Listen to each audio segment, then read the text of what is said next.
CNG કિટની અંદર એક સૌથી મેન જે છે સેન્સિબલ પાર્ટ હોતો હોય છે જેનું નામ છે ECU અને ઇલેક્ટ્રોનિક પાર્ટ્સ. આ બે પાર્ટ્સ એવા હોતા હોય છે જેની ઉપર ગાડીની આખી સિસ્ટમ જે છે એ પરફોર્મન્સ આપતી હોય છે. બહારથી તમે જ્યારે સીએનજી કિટ લગાડો છો તો આપ જોયા હશે કે આ ઇલેક્ટ્રોનિક પાર્ટ્સ જે છે એ એન્જિનના આગળના ભાગમાં જે છે વાયરિંગ જે છે એ બધું આગળના ભાગમાં જે છે એ લાગતું હોય છે.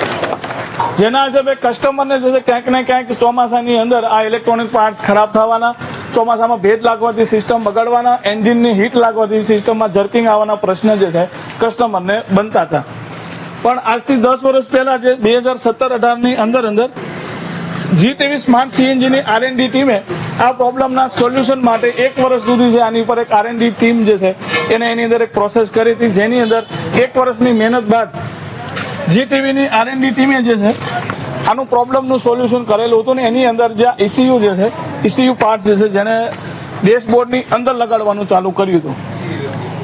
આ 5 બદલાવમાંથી પહેલો જે બદલાવ જે છે જેનો ECU અને ઇલેક્ટ્રોનિક વાયર જે છે ડેશબોર્ડ અંદર લગાડવાથી કસ્ટમરના જે જર્કિંગના, મિસિંગના, ચોમાસામાં ગાડી શોર્ટ સર્કિટ થવાના, આગ લાગવાના જે કિસ્સાઓ હતા એની અંદર 100% જે છે સફળતા જે છે અમારી G23ની ટીમે જે છે સૌથી પહેલા લીધેલી, હાંસલ કરેલી હતી. અને એમ કહેવાય કે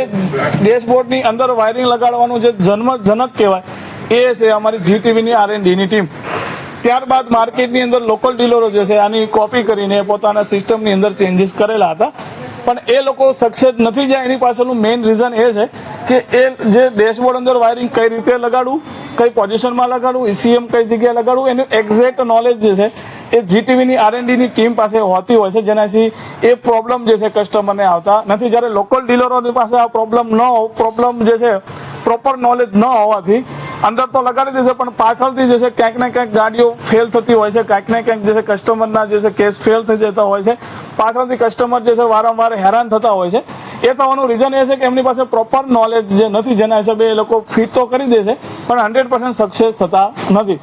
અને આ પ્રૂફ જે છે અમારા તમે જૂના વિડીયોમાં જોઈ શકો છો કે અમારી આજથી 17ના જે વિડીયો જે છે 15-17ના જે વિડીયો છે આજથી 7 વર્ષ 5 વર્ષ પહેલાના વિડીયો છે, જેની અંદર અમે ડેશબોર્ડની અંદર વાયરિંગ લગાવતા વિડીયો અમારા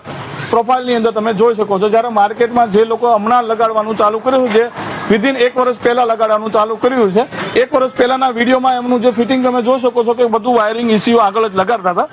જેની પાસે પ્રોપર નોલેજ નથી, જે પણ એ લોકો કરી રહ્યા છે.